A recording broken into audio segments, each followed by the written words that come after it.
I was actually thinking of this in terms of when you have a narcissist in your life and this person is trying to manipulate you. And as I was making the video for my narcissist channel, it occurred to me, hey, this applies to people with Asperger syndrome, people with autism, that a lot of times people will try to communicate to us with micro manipulative messages.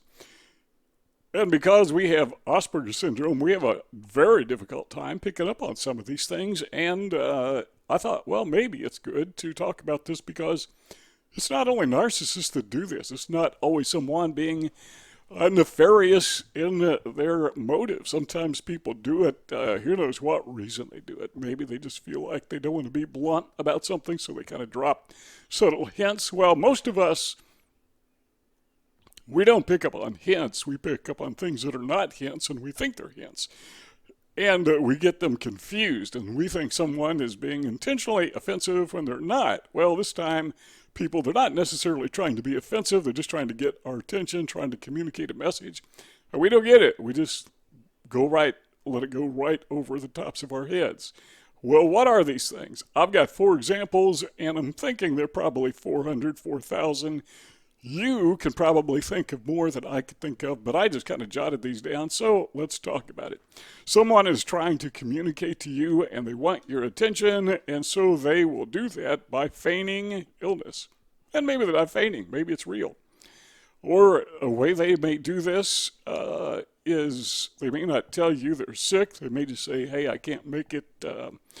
We plan on getting together whenever, but I can't make it because I got a doctor's appointment.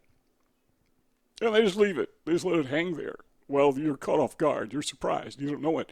Well, this person, what they're doing, I think, is they're trying to get your attention, trying to grab your attention. They're trying to open a communication. And there's no big deal that they're sick. In fact, they may not even be sick. Now, in some cases, they may not even have a doctor's appointment. They may just be saying that because they're trying to get you to communicate with them. I guess that's okay. I'd rather people be direct.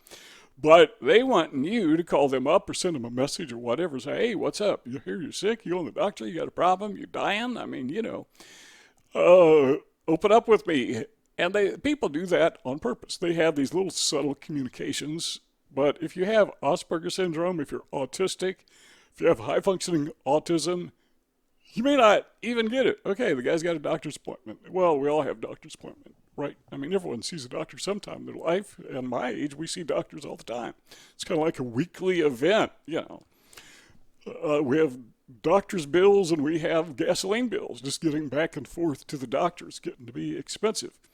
But, so it may not be any big deal. We may just miss it totally, completely. So when people start using these micro-manipulative or micro-attention-seeking strategies against you, maybe we might want to be a little more attentive, but then again, maybe not, because what could happen is we're looking out for these micro manipulations, these micro communications, and then we start seeing them where they don't even exist. We just imagine they're there. Number 2, second thing I came up with is sometimes people want to make you feel jealous. And they will use some kind of a micro manipulation to get your attention. For example, imagine someone, maybe it's a love interest, girlfriend, boyfriend, whatever. And so this person has a letter from another guy. Maybe it's a letter from another girl, if you're a guy dating a girl, whatever. Well, I guess in extreme cases, this could be spouses, but all right. So this person has a letter from this other person that may be totally benign, nothing in it that's particularly suggestive or even suggesting that there's any interest on their part. It just happens to be a letter like, how are you? How you doing? Haven't heard from you for a while, or it could be an email, whatever. And so what happens is, if it's a letter, a literal letter, do people actually use the mail anymore for personal communication? Maybe they do. But if it is a letter, maybe it's just a card. Someone's sending you a card for your birthday, whatever. And your girlfriend, your boyfriend will accidentally maybe leave it in your car. You went somewhere and they left their mail in your car, that along with a couple other things. And of course, they put it someplace where you're not going to see it till they're long gone. Then you just happen to notice, oh, there's some mail in my car, and you're kind of thumbing through it. And being the nosy person that you are, you notice this card or letter, whatever, is open. Okay, I'll just have a look. They won't know, And then, oh, this is from another guy. This is from another girl. And so now you're feeling a little bit jealous. Yeah, they actually do this. They want to grab your attention. They want to grab your empathy. They want to grab your sympathy, just off the sly. And a lot of times it works, but, with a person with autism, sometimes that doesn't work. So what? They have friends. They send them. That's what neurotypical people do, right? They send cards. They send letters. You think nothing of it. Well, you might want to be aware that these things, these communications are going on, and sometimes you miss it. The third one that came to mind is, for lack of a better term, I really didn't know what to call this one, so I just call it the lose the deal.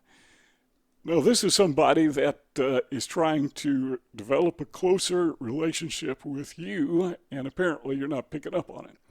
So I think of a used car salesman who is trying to sell you a car, and you like this car, and you're signaling to the used car salesman that you like it, even though you're trying not to because you don't want him to think that you really want this car, but it's overpriced. And you know that because it's a used car lot. They're all overpriced. So now you want to negotiate for a good deal, at least a reasonable deal. And what does a used car salesman do? Well, he or she will say, well, sorry you don't want it, but I got someone else coming in to look at it tomorrow, and I can't guarantee you that it'll be here, 24 hours from now.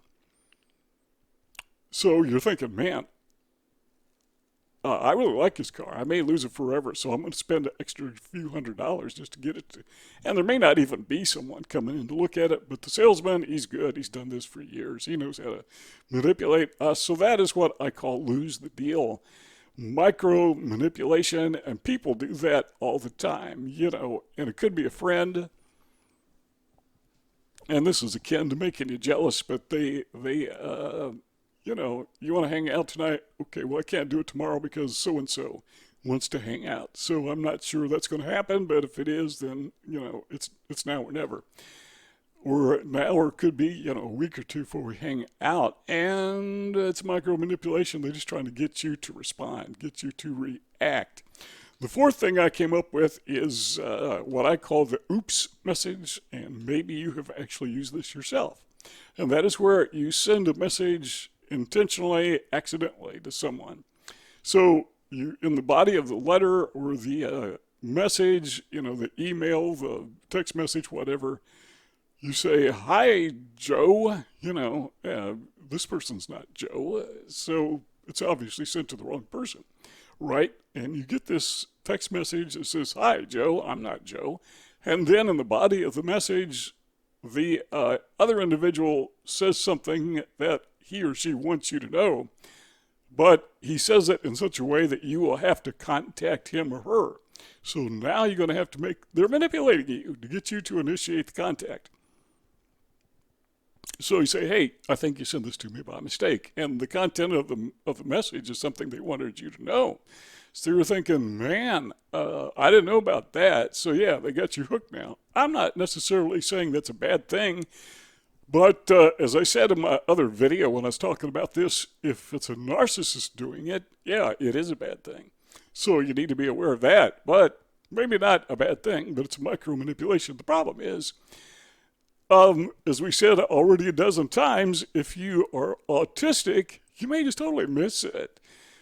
Well, so what? People send messages all the time. We send them to the wrong people all the time. I've done that, where I send a message to someone, and I just kind of lazy about it, and I click in the wrong, the autofill thing, click in the wrong email address or text message or whatever, and it goes to someone else, or maybe you're sending it to a group, and you're including someone in the group that you didn't want to include in the group, and next thing you know, it's gone. So you don't think a big deal about it, so it doesn't really work on you. That's something you need to be aware of, because people do that now and again. So these are micro manipulations. Yeah, if you can think of some that I overlooked and I missed, let us know about it in the comments section. I kind of like to see what's on your mind. I think other people kind of like to read it too.